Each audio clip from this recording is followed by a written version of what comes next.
안녕하세요. 네, 영어 담당하고 있는 문희진이라고 합니다. 앞에 나가신 선생님이 저한테 화이팅이라고 막 떨린다고, 항상 해도 떨린다고. 저도 그렇습니다. 항상 해도 익숙해지지 않는 게 설명회 같아요. 저한테 주어진 시간이 별로 길지 않아서 제가 바로 시작하겠습니다. 고등 영어의 가장 핵심은 문해력이고요. 문해력을 위해서 제가 이제 어떻게 수업을 진행하고 있는지 자세하게 설명드리고자 합니다. 사실 저의 이력이나 이런 것들은 여기 브로셔 앞면에 그냥 간략하게 제가 써놨고요. 저는 사실은 주로 이제 고3들 수업을 좀 주로 많이 해왔고, 고3은 이제 실적도 매년 서울의대 가는 아이들도 상당수 있는 편이고요. 그래서 저는 이제 자신있게 말씀드리자면, 앞으로 이제 고등 과정을 염두하고 이제 지금 오신 거잖아요. 그랬을 때, 고등 과정을 정말 잘 알고 있고, 오랜 경력 동안 잘하는 선생님한테 이제 아이들 맡기는 것이 가장 좀 안전하지 않을까 좀 어필을 드려봅니다. 그러니까 중등 영어와 고등 영어의 차이를 보시면 간략하게 고등 내신은 교과서, 부교재 이렇게 좀 교재가 되게 많죠. 보통 중등에서는 교과서 한 권 정도 들어갔지만 고등에서는 최소 3가지, 최대 4가지, 5가지까지 들어가죠. 지문이 변형되고 범위가 상당히 많고요. 그다음에 고난도 문제가 다수 포함이 되고 주어진 시간 내에 풀기가 어렵습니다. 사실 시험 문제가 보통 38문제, 35문제, 38문제 사이가 나오는 경우들이 다수인데 페이지 수가 총 한 12쪽, 많게는 16쪽까지도 갑니다. 그리고 50분 안에 서술형까지 다 포함해서 풀어야 하기 때문에 사실 시간 부족으로 못 푸는 경우도 상당히 발생합니다. 상대평가 1등급 이제 10%인데요. 지금 이제 5등급제로 바뀌면서 1등급 10% 안에 들어야만이 이제 대학에 이제 그 승부수를 걸 수가 있겠죠. 2등급은 사실상 의미가 없죠. 2등급 누적까지가 34%인데, 올해 처음 이게 이제 실시가 됐고, 상반기 1학기 때 결과를 보자면, 제가 이제 휘문고나 숙명이나 예시를 잠깐 들어드리면, 보통 한 학교에 모든 과목 1등급, 즉, 모든 과목을 10% 안에 드는 아이들이 그래도 꽤 있을 것 같잖아요. 딱 생각했을 때, 못해도 10명은 나오지 않을까? 왜냐면 전교생이 10%니까, 숙명 같은 경우는 380명 정도 되거든요. 그럼 38명이니까, 다른 학교들도 비슷하고요. 근데, 실제로 올해 1학기 때 오픈을 해봤는데, 휘문에서는 4명밖에 안 나왔고요. 숙명에서는 6명 나왔습니다. 그리고 숙명이 제일 많이 나왔고, 다른 이제 그 밖에 학교들은 한두 명밖에 안 나왔어요. 생각보다 되게 적죠. 또 하나는 이게 5등급제가 되면서 사실 이게 좀 그 심리적으로 내가 설마 1등급 안에 못 들겠어 이래서 약간 내신이 좀 느슨하게 하는 경향이 있는 것 같기도 한데요. 이 등록금 격차가 상당히 큽니다. 예를 들어서 이번에 중간고사 결과를 보면 1등급 컷은 94점이에요. 근데 2등급 커트라인이 74점이고요. 3등급 컷이 49점이에요. 엄청나죠? 그러니까 어느 학교나 10%는 정말 촘촘하게 부동층으로 딱 고정이 되어 있고요. 그 밑에가 이제 레인지가 너무 벌어졌어요. 그러다 보니까 이제 올해 고등학교 선생님들이 이제 조금 대학 입시 그 기준, 약간 내신 현재 5등급제로 했을 때 반영 기준을 살짝 대략적으로 이제 체크리스트로 해놓으신 게 있었는데, 그게 1.1등급, 즉 1.0 이렇게 되어야 스카이를 가고요. 1.6만 돼도 숭실대, 건국대를 쓰게 돼요. 그게 고등학교 선생님들이 리스트업을 해놓으신 거예요. 그러니까 사실은 2점대는 어렵죠. 네. 그래서 내신이 상당히 중요해진 시기가 됐고, 수능에도 내신을 반영하게 되는 시기가 됐죠. 네. 그래서 사실은 이제 제가 뒤에서 계속 설명을 드릴 거지만 저는 본질적인 걸 계속 말씀드리고 싶어요. 그 모든 교육 그 전문가들이 이구동성하는 얘기는 입시제도가 아무리 바뀌어도 가장 중요한 건 기본기를 탄탄하게 하면 그게 변동이 있어도 크게 흔들리지 않는다. 그리고 사실 골라서 가게 되어 있다. 그래서 영어 공부를 어떤 문제집, 어떤 수업, 아니면 어떤 스킬 이런 것보다는 정말 베이스를 탄탄하게 하는 그 방향을 꼭 강조드리고 싶어요. 네, 그래서 이제 마지막에 단순 암기로 오타가 있네요. 죄송합니다. 단순 암기로 보득점에 불과하고 독해 추론 능력이나 서술형 영작 이런 것들이 매우 중요합니다. 자, 고등 영어. 그래서 실력 격차가 이제 본격화되죠. 중학교 때, 왜 어머님들이 고1 때 가장 많이 하시는 말씀이 뭐냐면요. 우리의 중학교 때 영어 항상 A 나왔는데, 왜 고등 가니까 이러지? 이런 말씀 제일 많이 하세요. 당연하죠. 이 동네에서는 중학교 때 90점 이상이 거의 전교생의 한 30% 정도 나오죠. 30%는 고등에 가서는 2등급 혹은 3등급으로 넘어가죠. 그렇기 때문에 당연한 이치예요. 그래서 그거를 조금, 네, 극복하는 이제 그 방법을 추구해야겠죠. 중등에서 보이지 않는 성적 편차가 많이 차이가 나겠고요. 그래서 지금 이 시기가 정말 정말 중요한 게 그냥 내신만 열심히 했어. 아니면 문법만 공부했어. 라고 해서는 이제 고등에 가서는 승산이 없습니다. 제가 왜 그런지 뒤에서 또 설명을 드릴 거고요. 누적 학습량의 실력을 정말 결정하게 되고요. 꾸준하게 학습한 그 누적량이 정말 나중에 고등학교에 가서 빛을 발하게 됩니다. 비효율적 학습 성적의 결림돌이죠. 예를 들어서 아이들이 가장 많이 혼동하는 게 뭐냐면 암기와 이해를 혼동해요. 이제 내신 때 궁극적으로는 결과론적으로는 외워와야 되거든요. 단어도 많이 외워야 되고 언어이기 때문에. 근데 애들이 이제 다 외웠어? 그럼 외웠대요. 아, 그럼 테스트 해보면 또 몰라. 그러니까 학생들이 요즘에 뭐에 착각에 빠져있냐면 눈으로 봤어. 그럼 나 외웠다고 착각하는 거예요. 나 공부 한 두세 번 읽었어. 나 문제 다 풀어서 숙제 다 써갔는데 근데 그거를 본인이 확실히 체득했다라고 착각하죠.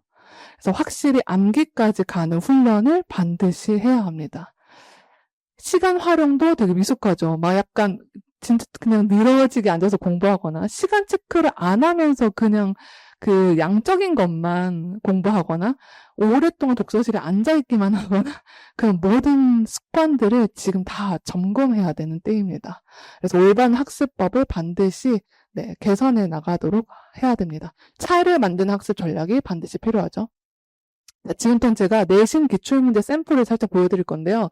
이게 이제 영어의 특성상 지문이 너무 길어서 더 이상 확대를 할 수가 없고요. 시험지 원본을 제가 이제 또 넣어놨는데요. 올해 1학년들 시험지입니다. 자, 보시면 지문이 여기서부터 여기까지가 본문이고요. 지금 이 반쪽 전체가 선지입니다. 이 선지는 본문에 없는 거죠. 근데 이 본문을 읽고 이 선지의 옳고 그름을 판단해야 되는 거예요. 그래서 제가 뒤에서 계속 강조드릴 거지만 정말 제발 어머니들 진짜 부탁드리고 싶은 건 문법만 해서는 절대 안 돼요.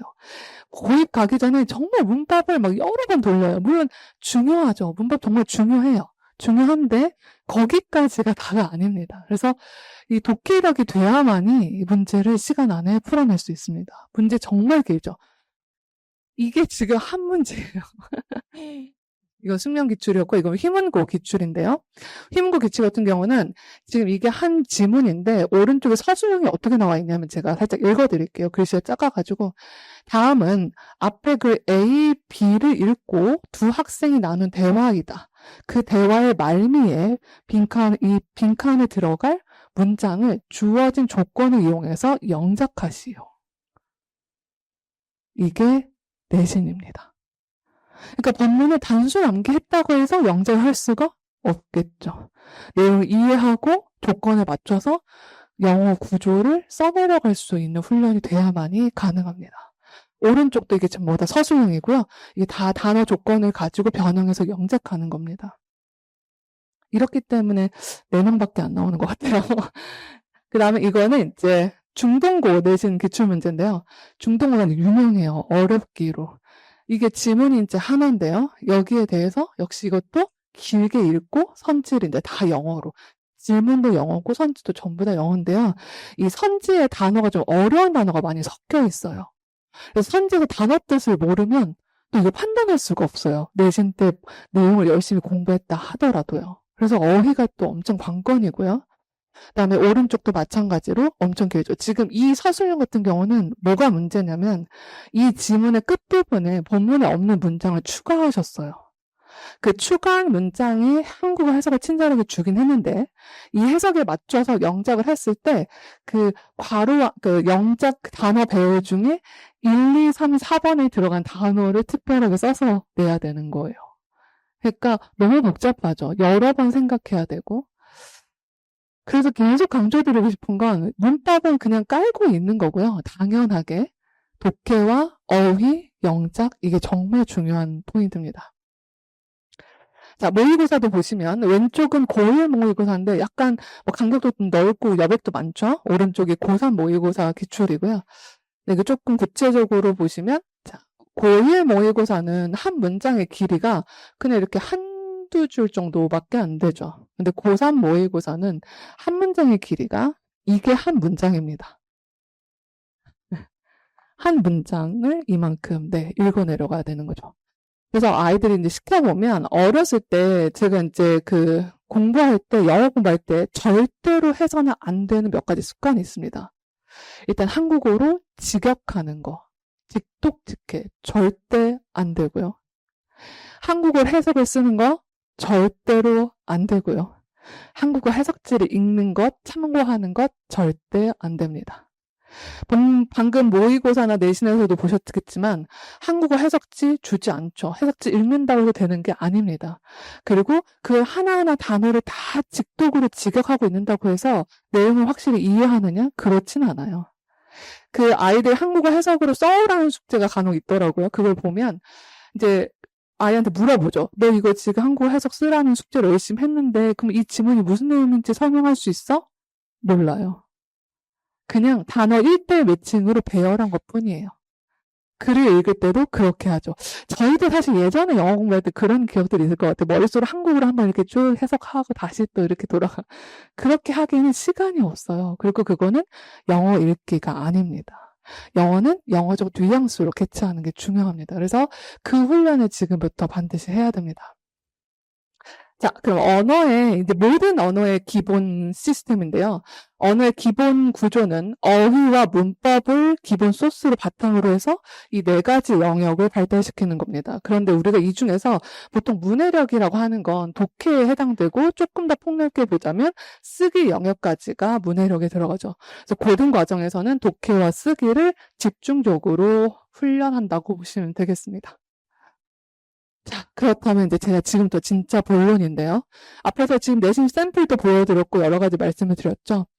고등 내신과 수능의 핵심은 결국 어휘, 독해, 영작입니다. 물론 수능에는 영작은 안 나오지만 내신이 워낙 중요하기 때문에 이 3가지 영역을 집중적으로 공부할 타이밍이죠. 지금 이제 한 여름방학이나 지금까지 문법을 한 바퀴 반드시 돌렸어야 하고 이제 고입까지 최대로 잡아야 한 3개월이죠. 이 시간 동안 정말 집중적으로 이 3가지 영역을 열심히 학습하는 게 중요합니다. 자, 다시 한번 강조드리면 단순 문법을 넘어서라. 그래서 고등 영어의 핵심, 독해와 영작의 본질을 꿰뚫는 실전 훈련을 하는 수업이고요. 네, 독해, 영작, 어휘 순서대로 설명을 드리겠습니다. 자, 독해라는 것은, 자, 이게 교육학 용어 사전에 나와 있는 정의인데요.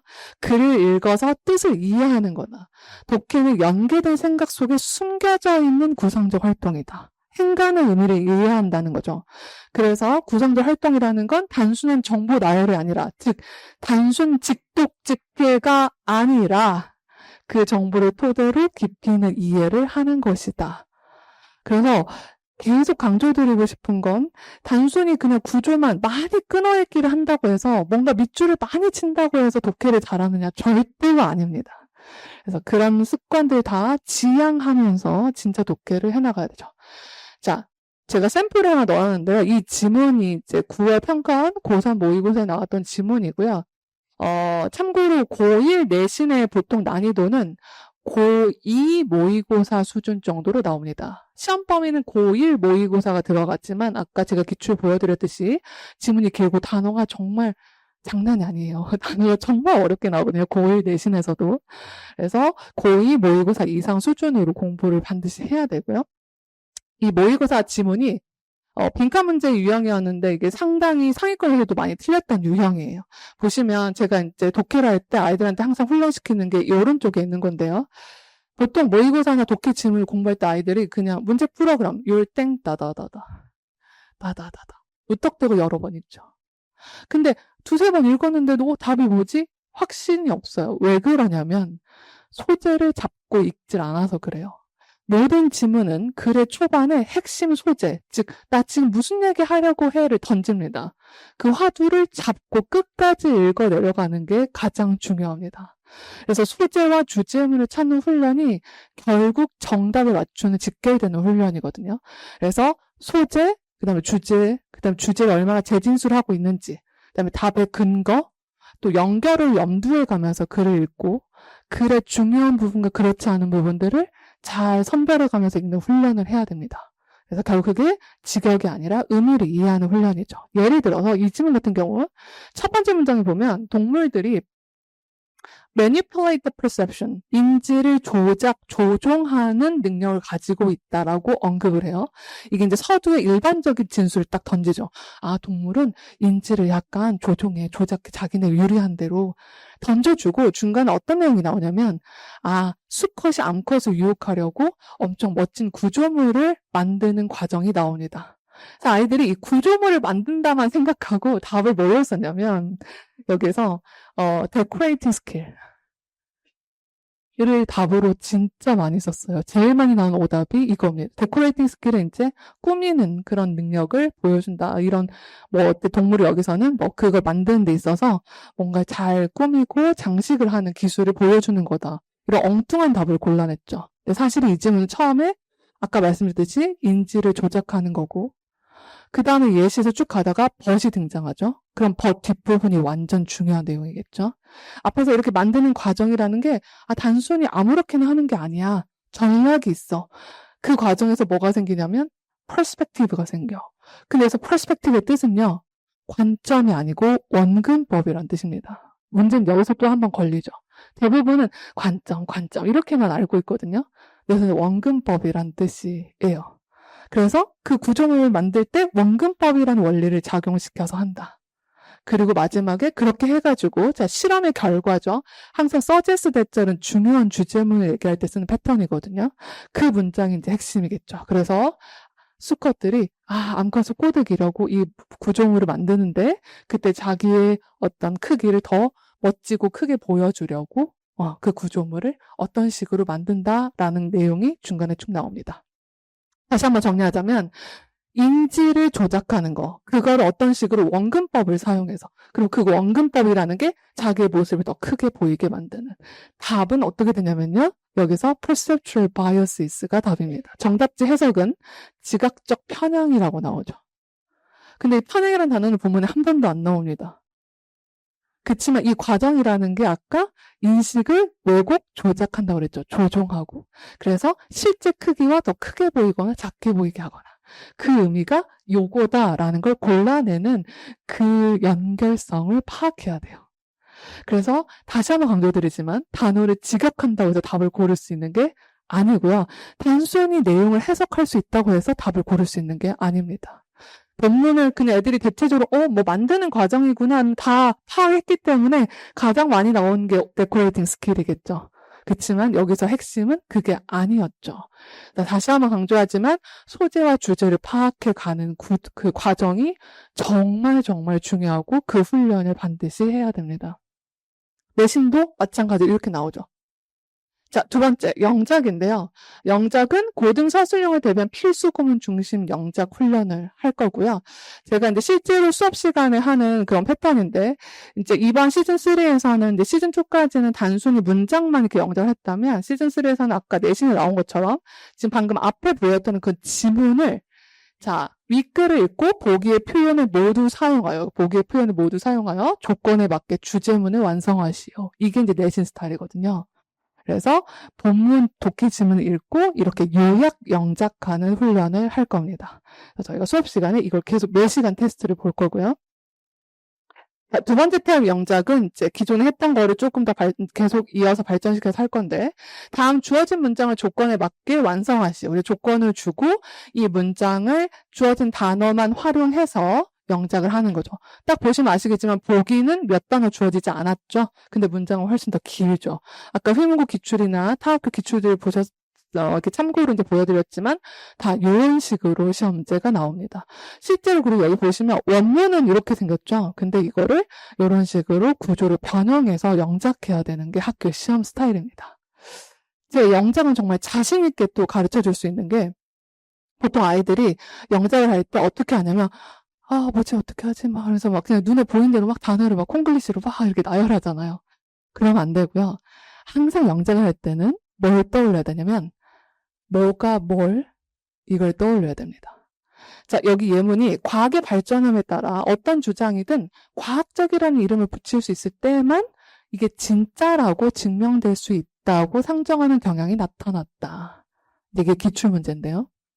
그래서 뭐가 뭘 했다는 거야? 아, 과학이 발전해서 과학적이라고 이름을 붙이는 것만 진짜다라고 한다. 이거를 주어 동사로 구조를 처음에 크게 맥락을 잡고 영작을 시작하는 거죠. 그래서 항상 아이들이 그냥 요땡하고 막 쓰기보다는 전략적으로 뭐가 뭘 이걸 계속 맥락을 이해해야 합니다.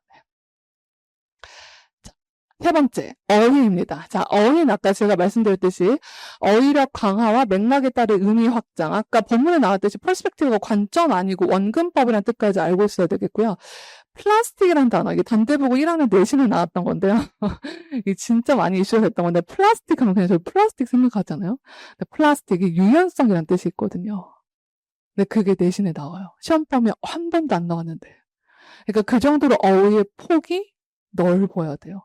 그래서 여기 보시면 이게 다 실제로 기출됐던 샘플인데, 어카운트 하면 저희가 이제 뱅크 어카운트, 뭐 은행 계좌, 이 정도만 좀 이해하거나, 조금 더 아는 애들은 뭐 설명? 이 정도까지는 알고 있는데, 중요성이라는 뜻으로 이게 빈칸 답으로 냈었고요.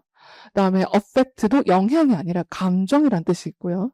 그 다음에 temporal resolution 애들이 일시적 해결책 이렇게 쓰거든요. 아니고요. 시간 해상도라는 뜻입니다. 그리고 mobilize는 이동하다가 아니고요. 동원하다, 활용하다, 끌어모으다 이런 뜻입니다. 그래서 어휘를 좀 정확하고 많이 다양하게 암기하는 게 또 세 번째로 가장 중요한 맥락이죠. 자, 그래서 제가 이제 이런 것들을 바탕으로 수업 때 이제 어떻게 진행하냐면 첫 번째 직역을 넘어 지문의 핵심과 뉘앙스 파악하는 훈련을 계속 끊임없이 하고요. 단순 문제풀이 아닌 근거를 찾아오는 과제를 냅니다. 그래서 수업 시간에 아이들한테 계속 시켜봐요.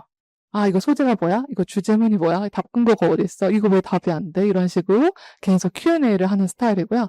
즉흥적 콩글리시로 막 아무렇게나 영작하는 게 아니라 정확한 표현이나 구조에 기반한 영작 훈련을 하고요. 그다음에 자유로운 Q&A, 능동적 수업 참여를 계속 유도합니다. 언어는 특히나 그냥 일방적으로 앉아서 수업을 듣고 선생님이 열심히 해석해 주는구나. 그건 아무런 의미가 없습니다. 제가 아까 독해의 정의 설명드렸죠. 본인이 이해한 것을 그게 맞는지를 계속 발화를 통해서 피드백을 받는 게 가장 중요합니다. 그래서 남이 해석해 주는 걸 그냥 듣고 있거나 그냥 직독직해하는 걸 듣고만 있는 건 진짜 아무런 효과가 없습니다. 그래서 계속 질문을 해야 하고요. 반복 훈련으로 꾸준한 연습, 영어 실력 구축을 하는 방향을 추구할 거고요. 그다음에 영작 같은 경우는 매 시간 다 첨삭도 해주고 피드백도 다 제공하고 대안도 제시해 줍니다. 그래서 첨삭 제시함 개별 피드백으로 약점 보완 및 학습 누락 최소화 방향 제시까지 합니다. 마지막으로 세분화된 과제 제시로 꾸준한 학습 관리를 하고요. 과제표는 뒤에서 제가 참고로 넣어놨습니다. 수업의 진행 방향은 이제 딱 오자마자 이제 아이들이 과제 한 걸 다 내요. 그러면 이제 아이들 테스트 보는 동안 제가 과제 한 1차적으로 다 꼼꼼하게 다 점검을 하고요. 단어 시험하고 문장 핵심 의미 이해 테스트. 문장을 주고 이 문장을 직역하는 게 아니라 이 문장의 핵심 의미가 뭐야를 간단하게 설명하는 테스트를 보고요. 그다음에 영작 테스트, 그다음에 간단한 모의고사 보고요. 그다음에 테스트 봤던 거에 대한 리뷰하고, 그다음에 독해 과제 해온 것 내용 분석하고요. 그다음에 재시험 혹은 또 남아서 질문 응답하고 가는 겁니다. 과제는 수업 모의고사랑 독해 유형별, 저희가 이제 방학 때 7회차에 걸쳐서 수능 독해 유형별로 이제 집중적으로 연습할 거거든요. 그래서 어떤 주는 빈칸만, 어떤 주는 순서답입만 이런 식으로 유형별로 주간치가 나갈 겁니다. 그리고 구문 영작 과제가 또 따로 있어요. 영작 연습해오는. 그 영작 연습한 범주 내에서 제가 변형으로 영작 테스트를 보는 거거든요. 그래서 그것까지 해오는 거고 매주 어휘 암기해오는 것이고요. 이거는 이제 제가 테스트 한 다음에 어머님들한테 이제 아이들도 가져가는 거긴 하지만 어머님들한테 피드백으로 다 사진 캡처해서 보내드리거든요. 저는 이제 그 시험 통과, 불통과 이런 거를 문자로도 보내드리긴 하지만 그냥 단순히 글자로 보면 좀 감이 안 오잖아요. 이게 어느 정도에서 통과했는지 어떤지 알 수가 없으니까 저는 아이들이 본 시험지를 그대로 다 스캔해서 보내드립니다. 그래서 왼쪽에 있는 거는 단어 시험지고 오른쪽에 있는 건 아까 문장 의미 이해하는, 간단하게 의미를 설명하는 시험이고요. 여기 좀 그냥 화면이 작아가지고 그렇긴 한데 24번 이 문장 같은 경우는 지금 이게 하나의 문장이거든요. 근데 여기 해석이 하나도 쓰여 있지 않아요. 근데 이 친구가 표시한 건 이 문장을 의미하는 게 맞는 거거든요. 그래서 저는 다 한국어로 직역해서 해석하기보다는 이 문장에서 뭐가 핵심 어구인지, 뭘 강조하는 내용인지 그것만 캐치하는 훈련을 시키는 겁니다. 영작은 왼쪽처럼 아까 제가 샘플 보여드렸던 것처럼 이렇게 실제로 테스트를 보고요. 근데 위에는 조금 흐리게 나왔는데 이게 모의고사 답안지, 실제 모의고사 답안지에 이제 마킹해서 내서 매시간 미니 모의고사를 보고 있고요. 그다음에 이제 이게 과제표예요. 그래서 아까 제가 세분화된 과제라고 했는데 아이들이 이제 이 부분을 또 되게 마음에 들어하죠. 보통 숙제 해와 이게 던져주면 막 잊고 있다가 하루 몰아쳐서 막 해오죠. 그런데 요일별로 다 세분화시켜서 이 요일별로 해서 어떤 아이들은 자기가 이제 스스로 조금 의지력이 약한 아이들은 매일매일 해서 저한테 사진 찍어서 다 보내거든요. 그럼 그거 제가 피드백도 해주고요. 그래서 매일 나눠서 과제를 하는 방식으로 진행하고 있습니다. 자, 올해 사실은 지금 진행했던 연간 커리큘럼이 이렇게 진행이 돼요. 원래 항상 아까 제가 처음에 언어 학습 방향에서 설명드렸지만 어법을 먼저 한 다음 그 다음에 영작 독해를 하고 그 다음에 이제 독해에 더 집중을 두고 독해 영작 파트로 이렇게 쭉 이어지는 게 예비 고일 과정에서 가장 이상적이고 반드시 해야 되는 과정입니다. 저희가 기존에 이제 시즌 1, 2에서 이미 이제 어법과 영작 구문을 이제 1차적으로 다 마무리를 했고요. 이제 우리가 이제 11월부터 쭉 달려야 되는 건 마지막 시즌 3에 이제 고난도 독해와 영작을 이제 하려고 합니다.